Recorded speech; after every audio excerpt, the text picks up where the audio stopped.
మొన్న జరిగినటువంటి సార్వత్రిక ఎన్నికల్లో వైఎస్ఆర్సీపీ ఘోర పరాజయాన్ని చవిచూసినటువంటి నేపథ్యంలో జగన్మోహన్ రెడ్డి పని అయిపోయింది అని ఎవరైనా ఆలోచిస్తే అది ముమ్మాటికి తప్పే.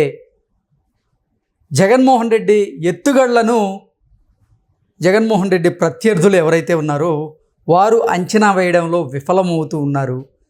సాంప్రదాయ రాజకీయాలకు అలవాటు పడ్డటువంటి చంద్రబాబు గారు జగన్మోహన్ రెడ్డి కుయుక్తులను అంచనా వేయడంలో విఫలమవుతూ ఉన్నారు అంటూ వీకెండ్ కమెంట్ బై ఆర్కే గారు ఎనాలిసిస్ చేసినటువంటి నేపథ్యంలో ఈ అంశం మీద మనం విశ్లేషణ చేసుకునేటువంటి ప్రయత్నం చేద్దాం. ప్రస్తుతం మనతో పాటు ఉన్నారు ప్రముఖ రాజకీయ విశ్లేషకులు నిమ్మగడ్డ సీతారత్న కుమారి గారు. మేడంతో మాట్లాడదాం. మేడం నమస్తే. మేడం నమస్తే అండి. మొన్న జరిగినటువంటి సార్వత్రిక ఎన్నికల్లో వైఎస్ఆర్సీపీ ఘోర పరాజయాన్ని చవిచూడాల్సి వచ్చింది, అధికారాన్ని కోల్పోవాల్సి వచ్చింది. ఈ నేపథ్యంలోనే ఘోరంగా ఓడిపోయినప్పటికీ జగన్మోహన్ రెడ్డి పని అయిపోయిందని ఎవరైతే అనుకుంటారో వారు జగన్మోహన్ రెడ్డిని అంచనా వేయడంలో పప్పులో కాలేసినట్లే. అలాగే జగన్మోహన్ రెడ్డి రాజకీయ ఎత్తుగడలను కూడా ఆయన ప్రత్యర్థులు అంచనా వేయడంలో విఫలమవుతూ ఉన్నారు. సాంప్రదాయ రాజకీయాలకు అలవాటు పడినటువంటి చంద్రబాబు గారు జగన్మోహన్ రెడ్డి కుయుక్తులను అంచనా వేయడంలో విఫలమయ్యారు అనేటువంటి విశ్లేషణ అందజేస్తూ ఉన్నారు ఆర్కే గారు. దీని మీద మీ అనాలిసిస్ ఏంటి మేడం? ఈ వ్యాఖ్యలు నిజంగా కీలకమైనటువంటి వ్యాఖ్యలు ఆర్కే గారు చేసినవి. అయితే చంద్రబాబు నాయుడు గారి యొక్క రాజకీయ జీవితాన్ని మనం ఒక్కసారి వెనక్కి వెళ్ళి చూస్తే కనుక ఆయన అధికారంలోకి వచ్చిన ప్రతిసారి కూడా గత ప్రభుత్వంలో ఏం జరిగింది, గత ప్రభుత్వంలో తనకేమన్నా అవమానాలు జరిగినా లేకపోతే ఏమన్నా ఇబ్బందులు పడ్డా చంద్రబాబు నాయుడు గారు ప్రభుత్వాన్ని ఏర్పాటు చేసిన తర్వాత అసలు వాటి జోలికి వెళ్ళిన సందర్భాన్ని మనం ఇన్ని ఇయర్స్ చంద్రబాబు నాయుడు గారి పొలిటికల్ హిస్టరీలో చూడలేదు. ఎందుకంటే నేను చాలా చిన్న వయసు నుంచి పాలిటిక్స్ని నేను చూస్తూ ఉన్నాను, అంటే ఫాలో అవుతూ ఉంటాను. ఒక స్టేజ్లో ముఖ్యమంత్రిగా చంద్రబాబు నాయుడు గారు ఓడిపోయిన తర్వాత రాజశేఖర్ రెడ్డి గారు ముఖ్యమంత్రి అయిన తర్వాత అప్పట్లో ఒక SP, I don't want to take name, అప్పట్లో ఒక ఎస్పీ అడ్డగోలుగా రాజశేఖర్ రెడ్డి గారి ప్రభుత్వానికి కొమ్ము కాస్తూ చంద్రబాబు నాయుడు గారిని అవమానించిన సందర్భాలని కూడా నేను పేపర్లో చదివాను. చాలా సందర్భాల్లో అది ఆ టెన్యూర్ ఉన్నంత మటుకు చెలరేగిపోయిన సందర్భాన్ని చూసాం. తర్వాత నేనేమనుకున్నానంటే నాకున్న లిమిటెడ్ నాలెడ్జ్ తోటి చంద్రబాబు నాయుడు గారు సీఎం అయ్యారు, ఇప్పుడు వాళ్ళు అంతు చూస్తారు అనుకున్నా నేను. అసలు ఆయనకు ఆలోచనే లేదు, ఆ దిక్కుకెళ్ళి థాట్ ప్రాసెస్సే లేదు. మనం వచ్చామా అధికారంలోకి, ఏం చేయాలి, ప్రజలకు ఏం చేయాలి, అధికారాన్ని ఏ విధంగా ప్రజాసేవకు ఉపయోగించాలి, ఏ విధంగా ఇన్వెస్ట్మెంట్స్, పరిపాలన మీద ఆయన యొక్క థాట్ ప్రాసెస్ని కేంద్రీకృతం చేశారు. తప్పితే కక్ష రాజకీయాలకి వెనక్కి వెళ్ళి తనను అవమానించారని లేకపోతే తనను ఏదో దూషించారని కక్ష రాజకీయాలు చేసినటువంటి చరిత్ర చంద్రబాబు నాయుడు గారికి లేదు. బేసిక్గా ఏంటంటే he doesn't want to waste his time. అధికారంలోకి వచ్చిన తర్వాత ఇలాంటి చిల్లర విషయాలకి తన యొక్క విలువైన సమయాన్ని వెచ్చించడం ఆయనకి ఇష్టం ఉండదు. ప్రజల అధికారం ఇచ్చింది సేవ చేయడానికి, ఏ విధంగా మ్యాక్సిమం మన టెన్యూర్లో మనం ఏం చేయగలము, ఇది ఆయన థాట్ ప్రాసెస్. దీన్నే సాంప్రదాయమైన థాట్ ప్రాసెస్ అంటే అనొచ్చు. ఎందుకంటే ఆయన ఒక జనరేషన్ వెనకాల ఉన్న పొలిటీషియన్ కాబట్టి కొంచెం ethics, values, systematic way of approach ఇవన్నీ కలిపి ఆయన ఒక ఎగ్జాంపులరీ లీడర్షిప్ చంద్రబాబు నాయుడు గారు అంటే. So such a wonderful leader. So అటువంటి ఆయన దగ్గర నుంచి ఇలాంటివి ఎక్స్పెక్ట్ చేయలేము.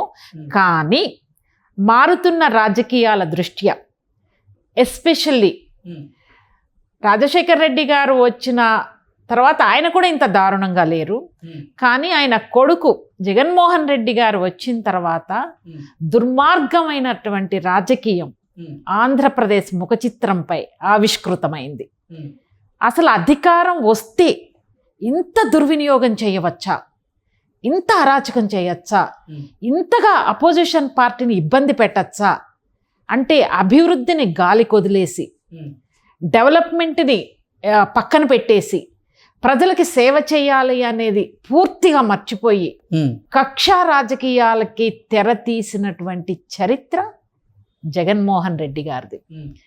ఒక దుర్మార్గమైనటువంటి పాలన అధికారంలోకి వచ్చిన తర్వాత, ప్రజలు చూసిన తర్వాత చంద్రబాబు నాయుడు గారు ఈ రోజున అధికారంలోకి వచ్చారు.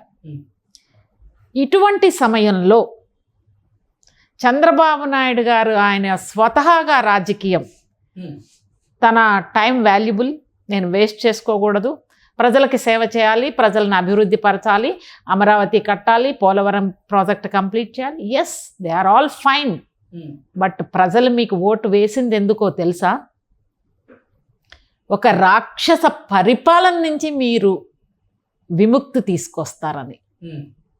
అవన్నీ వదిలేసి మీరు పాత పంథాలో వెళ్తే కనుక పప్పులో కాలేసినట్టే, ఇందాక మీరు అన్నట్టు. ఎందుకంటే జగన్మోహన్ రెడ్డి గారికి అపోజిషన్ ఇవ్వలేదు ఆంధ్రప్రదేశ్ ప్రజలు, బట్ స్టిల్ 40% ఓట్ బ్యాంకింగ్ ఉంది. దాన్ని మీరు ఎలా ఇగ్నోర్ చేస్తారు? మీరు గనక జగన్మోహన్ రెడ్డి గారి వైఎస్ఆర్సీపీ ప్రభుత్వాన్ని భూస్థాపితం చెయ్యకపోతే కనుక ఆంధ్ర రాష్ట్ర ప్రజలకి, వచ్చే ఫ్యూచర్ జనరేషన్స్కి మీరు భవిష్యత్తు తరాలు మిమ్మల్ని క్షమించవు. చంద్రబాబు నాయుడు గారిని క్షమించరు. భూస్థాపితం ఎలా చేస్తారని నేను అదే చెప్తున్నా. మంచి క్వశ్చన్ అడిగారు. వైఎస్ఆర్సీపీ పార్టీ జవసత్వాలని మీరు కంప్లీట్గా క్లోజ్ చేయకపోతే ఆంధ్రప్రదేశ్ భవిష్యత్తు తరాలు చంద్రబాబు నాయుడు గారిని క్షమించవు. భయపడిపోయి వేసినటువంటి ప్రజలు, వాళ్ళని కాపాడాల్సినటువంటి బాధ్యత చంద్రబాబు నాయుడు గారి మీద ఉంది. ఓకే, మీరన్న పాయింట్, ఒక పార్టీని భూస్థాపితం ఎలా చేస్తారు?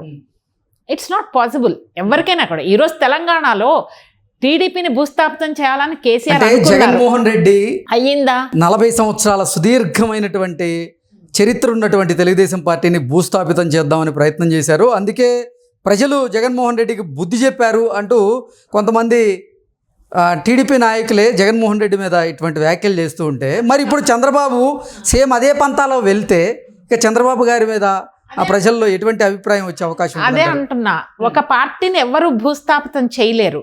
ప్రజలు ఏం కోరుకుంటున్నారు? ప్రజలు ఎందుకు మీకు క్లియర్ మ్యాండేట్ ఇచ్చేశారు?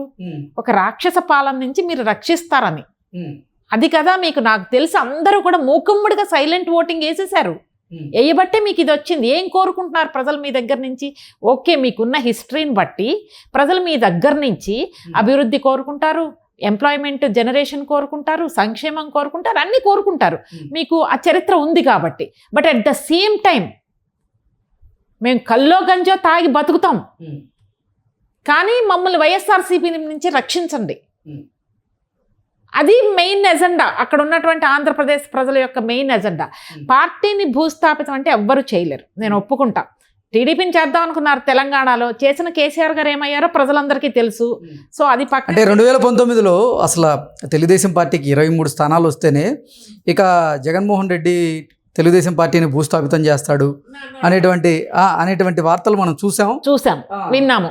ఈ నేపథ్యంలోనే 2019 విషయం పక్కన పెడితే 2024లో ఏం జరిగిందనేది అందరూ చూశారు. అది చూసిన తర్వాత కూడా చంద్రబాబు గారి ఆలోచనలు కనుక ఆ రకంగా ఉంటే తర్వాత అసలు పార్టీ భవిష్యత్ ఏంటి అంటే? భూస్థాపితం అంటే పార్టీని ఎవరు చేయడం కష్టం, కానీ కాకపోతే ఆయన చేసినటువంటి అరాచక పరిపాలన, ప్రజలు ఏ విధంగా నష్టపోయారు, ఆంధ్రప్రదేశ్ ఎంత అధోగతి పాలైపోయింది, ఈ రోజున ఏమీ చేయలేని దిక్కుతోచని పరిస్థితుల్లో రాష్ట్ర ప్రభుత్వం సెంటర్లో నిలబడింది. ఇప్పుడు కేంద్ర ప్రభుత్వం సహాయ సహకారాలు ఉండబట్టి చంద్రబాబు నాయుడు గారు అన్నట్టు వెంటిలేటర్ మీద ఉన్న ఆంధ్రప్రదేశ్కి ఆక్సిజన్ ఇచ్చారని చెప్పేసి చంద్రబాబు నాయుడు గారు కామెంట్ చేశారు. That is true. Chandrababu Naidu గారు జగన్మోహన్ రెడ్డి గారి యొక్క కుటిల ప్రయత్నాలు, కుటిల యత్నాలు, నాట్ ఈవెన్ 2 months కూడా కాకుండా రాష్ట్రపతి పాలన పెట్టాలి అంటే ఎంత జగన్మోహన్ రెడ్డికి విద్వేషపూరితమైన మనస్తత్వం ఉంది. ఎవరైనా మినిమం ఒక ప్రభుత్వానికి 6 months 1 year టైం ఇస్తారు.